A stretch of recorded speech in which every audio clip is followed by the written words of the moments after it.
Hey, I want to welcome you and thank you for tuning into this week's podcast on the AB Collective. Man, I am so excited about this conversation that we're getting ready to have with Pastor Joshua Chavez, pastor of Revive Church, a multi-site church, not only here in the States, but also campuses in other countries. I'm super excited about that. And before we dive into that, I want to make sure whether you're watching or whether you're listening, that you subscribe and you also leave us a comment or a like. Let us know what you think. Share the podcast with friends, with coworkers, with family, wherever. And we just love to hear how this podcast has blessed you and helped you in your life and in your ministry or in your leadership. But get ready to tune in to an incredible conversation.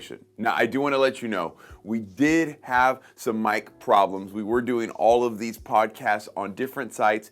We had some complications, but it still sounds good. The conversation is great. You don't want to miss out. Let's take a listen. Let's take a look. Tune in.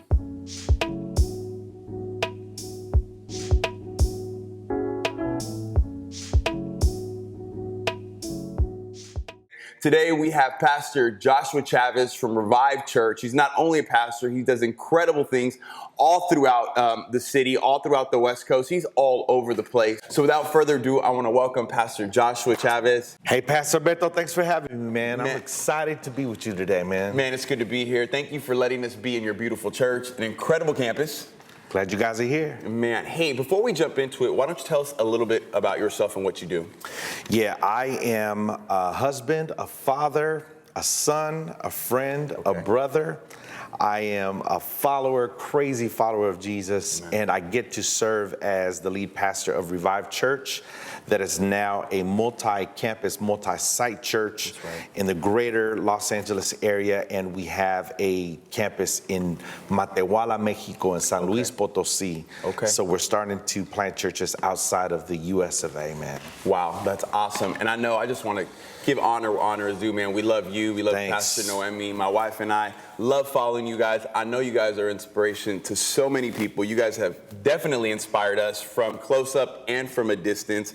So it's an honor to be here, man. And I know you and I have had a little conversation before this, and I asked you a little bit about your passion. As a matter of fact, I really don't have to ask you because you kind of bleed your passion through. It's just who you are. But I know that one of the things that you're passionate about is church health. Can you break that down a little bit? Why are you so passionate about church health? So I am a church kid, born and raised in the church. All I know is church life. And up until the point that I started leading the church as a pastor, I've been a recipient of the great things about the church. You know, obviously the gospel being the most important thing, but I've also been a witness and a victim to the unhealthy version of the church. So I've been a member of 3 churches prior to leading the church that I lead today. And of the 3 churches, all 3 ceased to exist. So when I talk about church health, I'm not just talking about the health of the pastor or the health of the leadership. I see a huge divide between where the vision of the leadership is going to where the members of the church think they're going. And so my experience, I'm 44 years old this month. I'm gonna turn 44. Happy birthday. Thank you. We're a week early, but I'm excited for it. You know, and just in my experience, I've kind of, you know, I lead from this place of I want to make sure that I stay healthy, but the people that come to the church or the churches we pastor, they themselves understand how healthy they need to be so that when we cease to exist, the church keeps going. Like my hope and desire for the church that we've planted is that we plant a church that outlives us.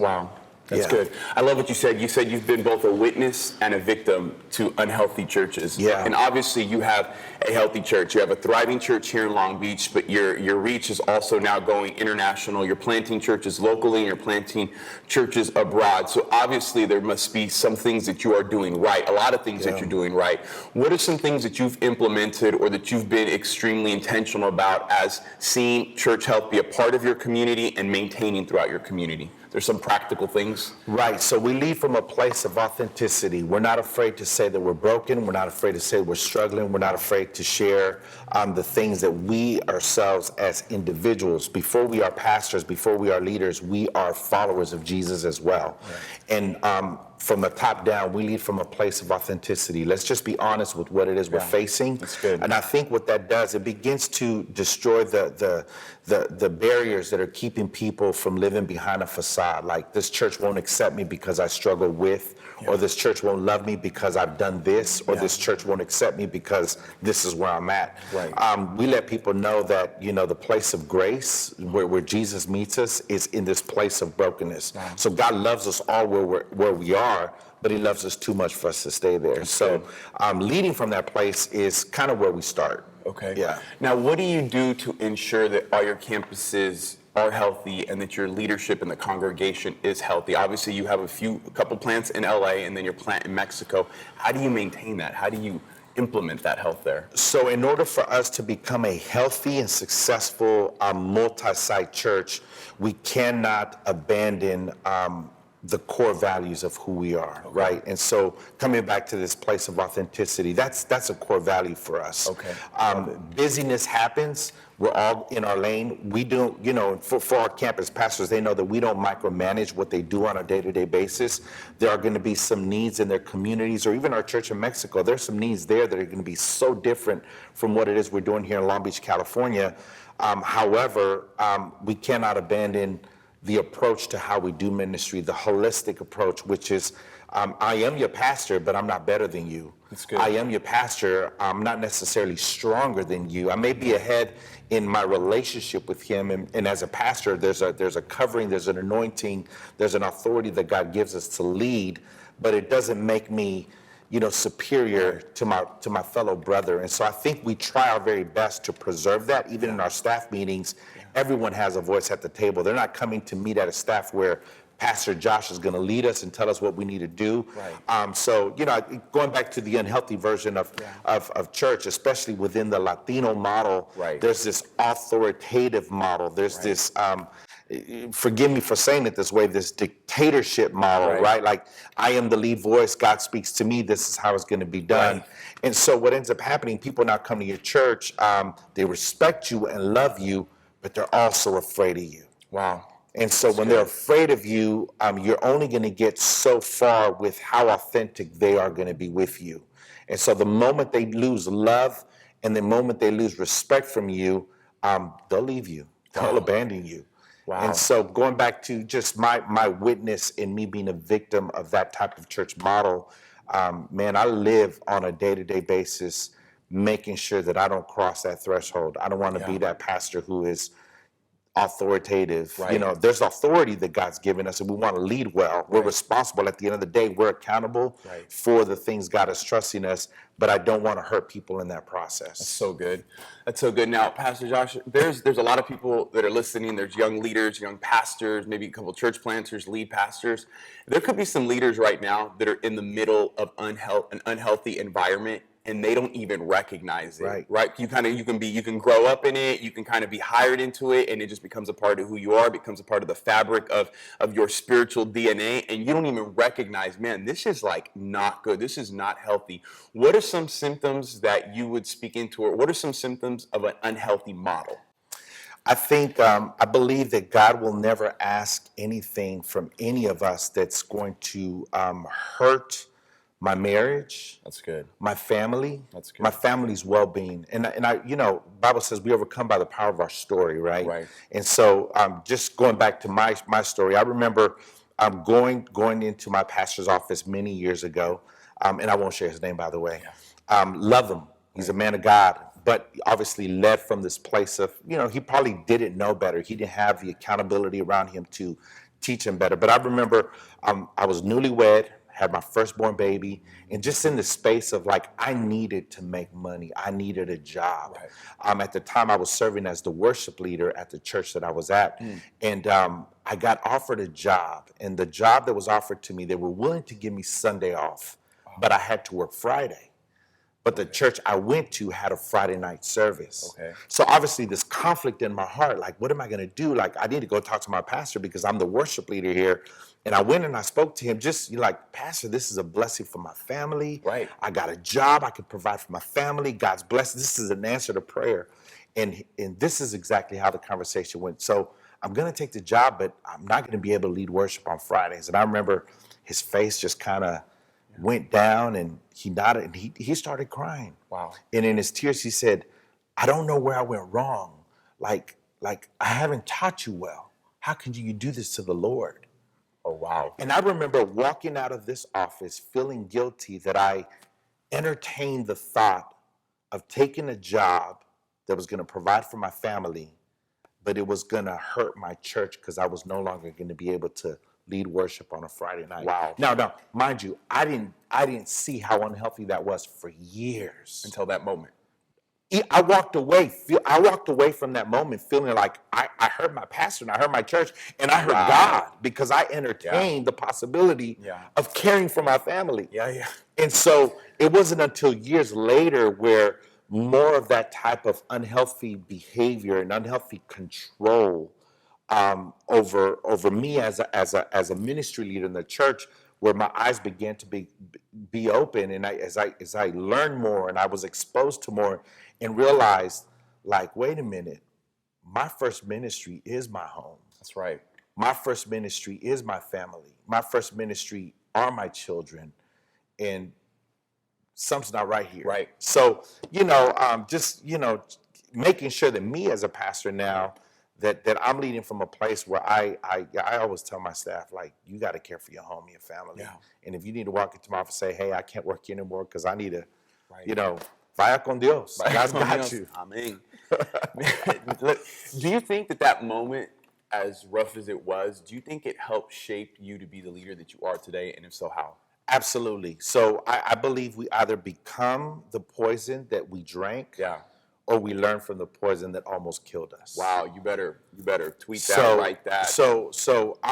And it happens, right? So, it happens in parenting, it happens in marriage, right? Most of us are married today, and we're repeating sin cycles from the marriage that was modeled to us by our parents, right? We become a distant version of our father. This is what was modeled to me. And I think the same is true about church health in spiritual parenting, right? There's some great things. And I want to say that there's some great things that Revived Church is experiencing today, because that same pastor poured some great things into me. That's good. Like my love and my devotion for God and giving God excellence, and my devotion to studying the scriptures. Like, hey man, I got to give credit where credit is due. My pastor passed that down to me. But I think that, that generation operated from a place of fear. They were afraid of losing people. So I think I don't think that there was a malice behind it, but it was unhealthy. Yeah. I know you definitely model health. I'm not just saying, that's not rhetoric. I know you model health from just knowing who you are a little bit, from seeing you from a distance, even from being connected to some of your pastoral staff. Everything they speak is always well of you and speaks of your leadership. What have you had to do or implement in your life, or what would you suggest to a pastor who's listening? What have you had to do in order to stay healthy as a husband, a father, a pastor, et cetera, et cetera, et cetera? This might sound like a broken record, but accountability is everything. And when I talk about accountability, it's not the idea of you finding someone who can handle your junk and just pat you in the back and say everything's going to be okay. But accountability at a level where someone's willing to confront you strong enough and walk you through the toughest decisions that you're having to make in life. So let me share with you just what that looks like for me in terms of my marriage and my family. I have great parents, both my mom and dad.